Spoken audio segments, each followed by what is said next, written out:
नमस्कार विद्यार्थियों, मैं डॉक्टर सुरेश भाटिया आप सभी का स्वागत और अभिनंदन करता हूं हमारे एक विशेष सीरीज में जिसका नाम है द इंडियन कॉन्स्टिट्यूशन या फिर द कॉन्स्टिट्यूशन ऑफ इंडिया।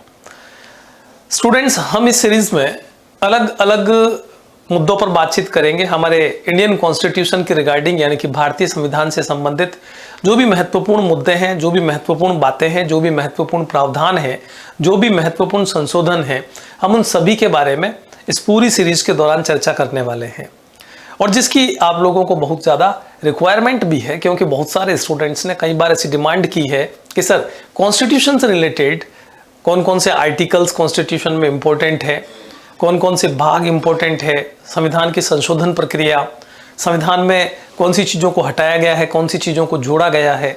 तो ये सारी चीज़ों को लेकर के मैं आपके सामने इस सीरीज के माध्यम से आता रहूँगा। आज हम बात करेंगे संविधान संशोधन प्रक्रिया पर। संविधान संशोधन प्रक्रिया यानी कि संविधान में आवश्यकता पड़ने पर बदलाव करना, संशोधन करना। जैसा कि आप सभी जानते हैं, कहा जाता है कि संविधान न तो बहुत ज़्यादा लचीला होना चाहिए, ना ही बहुत ज़्यादा कठोर होना चाहिए, क्योंकि लचीला संविधान अर्थात आप संविधान में आसानी से कभी भी संशोधन कर सकते हैं और कठोर संविधान जिसमें संशोधन करना मुश्किल होता है या कठिन होता है। यदि संविधान में बहुत आसानी से संशोधन कर दिए जाए तो संविधान का महत्व ही धीरे धीरे समाप्त होने लगता है, और संविधान बहुत कठोर हो जिसमें कि संशोधन करना बहुत मुश्किल हो, जटिल प्रक्रिया हो, तो ऐसी स्थिति में वो संविधान समय के अनुकूल नहीं रहता है, समय अनुकूल नहीं रहता है। जैसा कि कहा जाता है, परिवर्तन प्रकृति का शाश्वत और अटल नियम है, इसलिए समय के साथ परिवर्तन होना भी चाहिए। तो संविधान में ये दोनों ही चीजें होनी चाहिए, आवश्यकता पड़ने पर परिवर्तन भी हो सके और बहुत ज्यादा परिवर्तन ना हो। इन चीजों को ध्यान में रखते हुए ही भारतीय संविधान निर्माताओं ने भारत के संविधान को एक ऐसा संविधान बनाया है जिसमें कि कुछ संशोधन बड़ी आसानी से हो सकते हैं, कुछ संशोधन बहुत कठोर जटिल प्रक्रिया के माध्यम से हो सकते हैं, जिससे कि हमारे संविधान का महत्व बरकरार रहे। आप लोगों ने पढ़ा होगा या सुना होगा, ब्रिटिश कॉन्स्टिट्यूशन में संशोधन करना बड़ा आसान है, इसलिए उसे लचीला कहा जाता है, जबकि अमेरिकन कॉन्स्टिट्यूशन या यूएसए के कॉन्स्टिट्यूशन में संशोधन करना बहुत ही कठिन है, इसलिए वो एक जटिल प्रक्रिया का सहारा लेकर के ही संशोधन किया जा सकता है। तो समय के साथ संशोधन न होने के कारण हो सकता है कि वह संविधान उतना ज़्यादा ठीक न रहे जितना कि होना चाहिए। इसलिए भारतीय संविधान में मिश्रण अपनाया गया है। क्या अपनाया गया है? मिश्रण, यानी कि समय के साथ कुछ संशोधन हो सकते हैं और बहुत ज्यादा आसानी से संशोधन नहीं किए जा सकते। संशोधन प्रक्रिया का उल्लेख कहां किया गया है? तो संशोधन प्रक्रिया का उल्लेख किया गया है भाग 20 में, अनुच्छेद 368 में। अनुच्छेद 368 जिसके माध्यम से भारतीय संविधान में संशोधन किया जा सकता है। लेकिन यहां एक विशेष बात आप देखें, यहां क्या लिखा गया है? संविधान में संशोधन करने की संसद की शक्तियों और इसकी प्रक्रिया से संबंधित है अनुच्छेद 368। इसमें कहा गया है कि संसद अपनी घटक शक्ति का प्रयोग करते हुए उद्देश्यों के लिए निर्धारित प्रक्रिया के अनुसार संविधान में किसी भी प्रावधान को जोड़ सकती है, बदलने या निरस्त करने, बदल सकती है या निरस्त कर सकती है।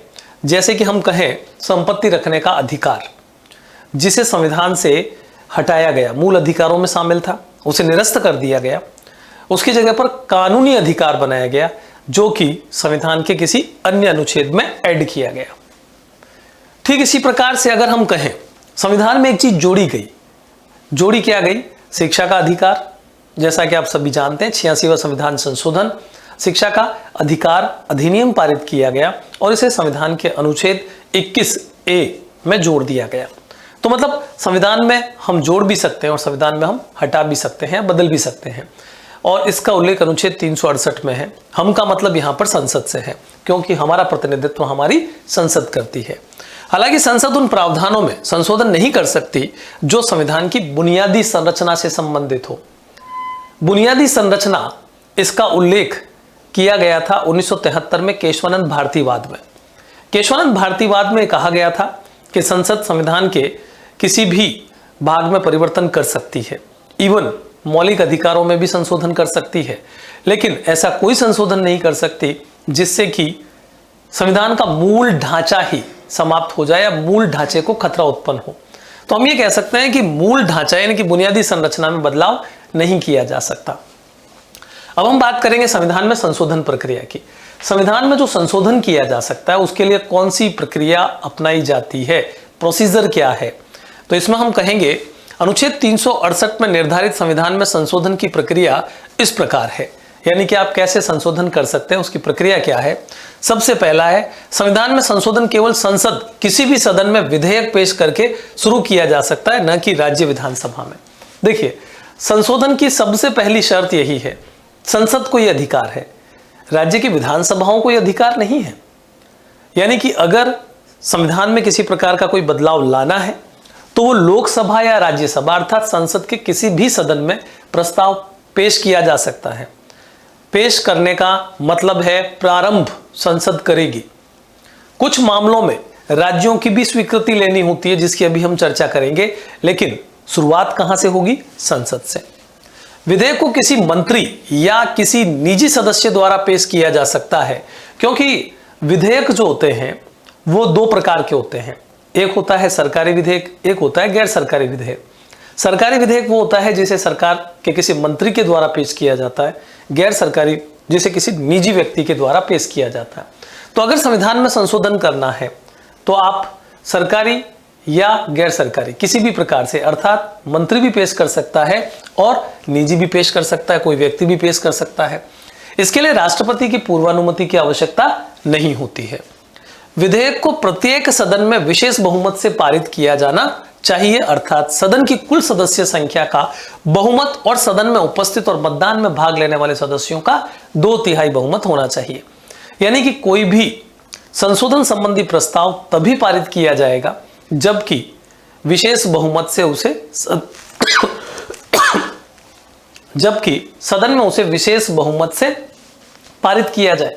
विशेष बहुमत का मतलब है सदन की कुल सदस्य संख्या का बहुमत और उपस्थित और मतदान में भाग लेने वालों का विशेष बहुमत अर्थात 2/3 बहुमत होना आवश्यक है। प्रत्येक सदन को अलग अलग विधेयक पारित करना होगा, अर्थात एक बार अगर लोकसभा ने उसे 2/3 बहुमत से पारित कर दिया तो राज्यसभा उसे फिर 2/3 बहुमत से पारित करेगी, और अगर वो राज्यसभा से पारित हो गया तो फिर लोकसभा उसे 2/3 बहुमत से पारित करेगी। विशेष बात यह है कि इसके लिए संयुक्त बैठक नहीं बुलाई जाती है। संयुक्त बैठक का कोई प्रावधान नहीं है, क्योंकि सामान्यतया साधारण विधेयक जब भी लोकसभा और राज्यसभा के बीच विवाद का विषय बन जाता है तो हमारे संविधान के अंदर संयुक्त अधिवेशन की व्यवस्था की गई है। लेकिन अगर वो संशोधन संबंधी प्रस्ताव है तो उसमें संयुक्त बैठक का कोई प्रावधान नहीं है। यदि विधेयक संविधान के संघीय प्रावधानों में संशोधन करना चाहता है तो इसे आधे राज्यों की विधानसभाओं की स्वीकृति वो भी साधारण बहुमत से लेनी होगी। यहां पर मतलब यह है कि यह दूसरी प्रक्रिया है। पहली प्रक्रिया वो जिसमें केवल और केवल लोकसभा और राज्यसभा के विशेष बहुमत से प्रस्ताव पारित होना चाहिए। लेकिन अगर वो संघीय व्यवस्था से संबंधित प्रस्ताव है, संघीय व्यवस्था का मतलब हो गया राष्ट्रपति की शक्तियों में बदलाव करना है, या फिर संघ सूची, राज्य सूची और संवर्ती सूची, ये जो सूचियां हैं इनमें जो शक्तियां दी गई है, उनमें जो विषय दिए गए हैं उनमें कोई बदलाव करना है, तो ये पूरे संघात्मक ढांचे का संबंध है इनसे। ऐसी स्थिति में राज्यों की भी स्वीकृति लेनी होगी। कम से कम आधे राज्य उसमें अपनी स्वीकृति देंगे और आधे राज्यों की स्वीकृति उनकी विधानसभाओं के साधारण बहुमत से लेनी होगी। विधानसभाओं के साधारण बहुमत से लेनी होगी। संसद के दोनों सदनों द्वारा विधिवत पारित होने और राज्य विधानमंडलों द्वारा अनुसमर्थित होने के बाद जहां आवश्यक हो विधेयक को सहमति के लिए राष्ट्रपति के पास प्रस्तुत किया जाएगा। मतलब यह है कि अगर वो विशेष बहुमत से पारित करना है तो दोनों सदनों ने पारित किया, फिर राष्ट्रपति के पास चला जाएगा स्वीकृति के लिए। और अगर वो राज्यों के अनुसमर्थन से, राज्यों के विधानसभाओं के अनुसमर्थन से पारित करना है तो राज्यों की विधानसभाओं के अनुसमर्थन, कम से कम आधे राज्य, जब उन विधानसभाओं का अनुसमर्थन मिल जाएगा तो फिर विधेयक को राष्ट्रपति के पास अंतिम स्वीकृति के लिए भेज दिया जाएगा। राष्ट्रपति को विधेयक पर अपनी सहमति देनी होगी, अर्थात राष्ट्रपति उसे वापस नहीं भेज सकता, सहमति देनी होगी। वह न तो विधेयक पर अपनी सहमति रोक सकता है और न ही विधेयक को संसद को पुनर्विचार के लिए लौटा सकता है। यानी कि हम ये कह सकते हैं ये केवल एक औपचारिकता है राष्ट्रपति से स्वीकृति प्राप्त करना, क्योंकि हमारे संसद का एक भाग है राष्ट्रपति, तो राष्ट्रपति की स्वीकृति मिलना भी जरूरी है। राष्ट्रपति की सहमति के बाद विधेयक एक अधिनियम यानी कि एक संवैधानिक संशोधन अधिनियम बन जाता है और संविधान अधिनियम की शर्तों के अनुसार संशोधित हो जाता है। अब हम बात करेंगे संशोधन के प्रकार। जैसा कि अभी मैं आपको बता रहा था कि संशोधन दो प्रकार से होता है, एक होता है दोनों सदनों के विशेष बहुमत से और दूसरा होता है राज्यों के अनुसमर्थन से। लेकिन एक और भी तरीका है जो भारतीय संविधान को बहुत सरल बना देता है, लचीला बना देता है, और वो है दोनों सदनों के साधारण बहुमत से, यानी कि लोकसभा और राज्यसभा के साधारण बहुमत से प्रस्ताव पारित करके भी कुछ संशोधन किए जा सकते हैं। लेकिन अनुच्छेद 368 आर्टिकल 368 ये कहता है कि वो जो संशोधन है वो अनुच्छेद 368 का हिस्सा नहीं है। अनुच्छेद 368 के अंदर संविधान संशोधन की केवल दो ही प्रक्रियाओं का उल्लेख है। इस बात को विशेष रूप से ध्यान रखिएगा, है ना। विशेष रूप से इन संशोधनों को अनुच्छेद 368 के प्रयोजनों के लिए संविधान में संशोधन नहीं माना जाता। कौन से? जो साधारण बहुमत से किए जाते हैं। संविधान में कई प्रावधानों को अनुच्छेद 368 के दायरे से बाहर रखा गया है। मैंने क्या कहा, कुछ संशोधन साधारण विधेयक से पारित करके भी किए जा सकते हैं। अनुच्छेद 368 की दो जो प्रक्रियाएं हैं वहां तक जाने की जरूरत ही नहीं है। विशेष बहुमत की आवश्यकता नहीं है, राज्यों के अनुसमर्थन की आवश्यकता नहीं है। तो कौन कौन से ऐसे संशोधन है जो कि साधारण बहुमत यानी कि लोकसभा के साधारण बहुमत से और राज्यसभा के साधारण बहुमत से प्रस्ताव पारित करके भी बदलाव या संशोधन किए जा सकते हैं? वो है नए राज्यों का प्रवेश या स्थापना। भारत में किसी नए राज्य को प्रवेश देना है या नए राज्य की स्थापना करनी है। जैसे आंध्र प्रदेश से अलग करके तेलंगाना बना दिया गया, उत्तर प्रदेश से अलग करके उत्तराखंड बना दिया गया, सिक्किम भारत का अंग नहीं था, सिक्किम को भारत का हिस्सा बनाया गया, तो वो साधारण बहुमत से प्रस्ताव पारित करके किया जा सकता है। नए राज्यों का गठन और मौजूदा राज्यों के क्षेत्रों, सीमाओं या नामों में परिवर्तन करना है। राज्यों में विधान परिषदों का उन्मूलन या निर्माण। उन्मूलन मतलब खत्म करना और निर्माण का मतलब है बनाना है। देखिए, राजस्थान का एग्जाम्पल लेकर बताता हूं मैं आपको कि राजस्थान राज्य में केवल विधानसभा या विधान परिषद नहीं है। अगर राजस्थान में विधान परिषद का निर्माण करना है तो राजस्थान की विधानसभा उसे प्रस्ताव पारित करके संसद के पास भेज देगी और संसद उसे स्वीकृति दे तो यहाँ विधानसभा के साथ साथ विधान परिषद का भी गठन हो सकता है और ये संसद साधारण बहुमत से प्रस्ताव पारित करके करेगी। दूसरी अनुसूची जिसमें राष्ट्रपति, राज्यपाल, अध्यक्ष यानी कि लोकसभा अध्यक्ष और राज्यसभा के सभापति, न्यायाधीशों आदि की परिलब्धियां, वेतन, विशेष अधिकार आदि, उसमें अगर कोई बदलाव करना है, जैसे कि वेतन में बदलाव करना है, उनको जो अधिकार दिए गए उनमें परिवर्तन करना है। संसद में कोरम का मतलब होता है गणपूर्ति, यानी कि अभी वर्तमान समय में कोरम एक सदन की 10% संख्या होती है। इस दृष्टिकोण से अगर हम लोकसभा की बात करें तो कम से कम लोकसभा में 545 सदस्य हैं, तो कम से कम हम ये कह सकते हैं कि 545 को अगर हम यहाँ पर 10% निकालते हैं, 545, अगर हम 10% निकालते हैं, उसका 10% निकालते हैं, तो आप कह सकते हैं कि 54.5 बराबर 55 सदस्य लोकसभा में 55 सदस्य लोकसभा में क्या बन जाएगा? कोरम बन जाएगा।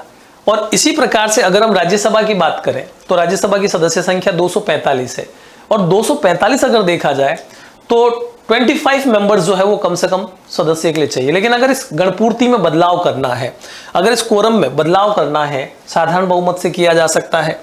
इसी प्रकार से संसद सदस्यों के वेतन भत्तों में परिवर्तन करना है, संसद में जो कानून बनाया जाता है उसकी जो प्रक्रिया है उसमें बदलाव करना है, संसद उसके सदस्यों और उसकी समितियों के विशेषाधिकारों में परिवर्तन करना है, संसद में अंग्रेजी भाषा का प्रयोग उसमें बदलाव करना है, उच्चतम न्यायालय में उप न्यायाधीशों की जो संख्या है उसमें बदलाव करना है, सर्वोच्च न्यायालय को अधिक क्षेत्राधिकार प्रदान करना है, तो वो साधारण बहुमत के माध्यम से किया जा सकता है।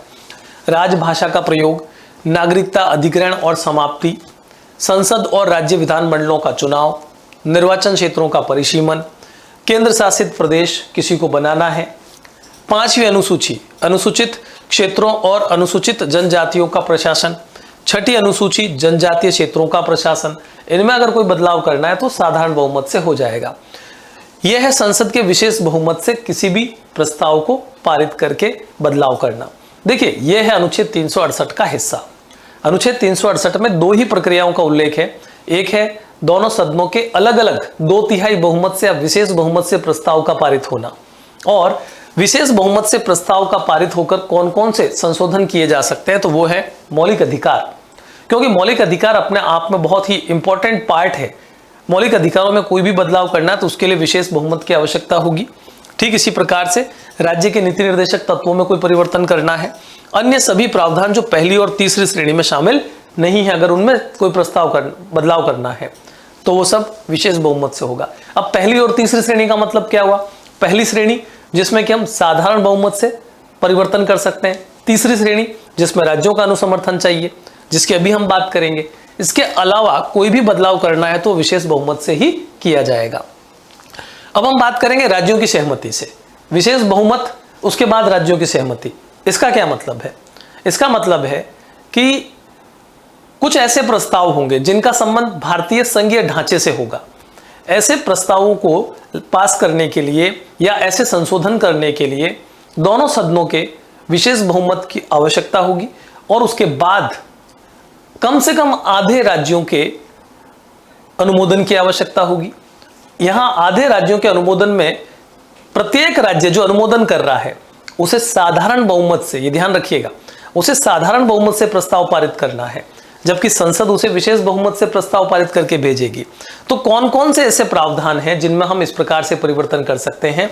आप कहेंगे राष्ट्रपति का चुनाव और उसकी रीति में कोई बदलाव करना है, संघ एवं राज्यों की कार्यपालिका शक्ति का विस्तार करना है, उच्चतम न्यायालय और उच्च न्यायालय में कोई बदलाव करना है, संघ और राज्यों के बीच विधायी शक्तियों का वितरण करना है, 7वीं अनुसूची में से कोई भी सूची जो है उसमें परिवर्तन करना है, संसद में राज्यों का प्रतिनिधित्व, उसमें कोई बदलाव करना है, संविधान और उसकी प्रक्रिया में संशोधन करने की संसद की शक्ति स्वयं अनुच्छेद 368 में भी कोई बदलाव करना है तो वो इस तरह से किया जाएगा।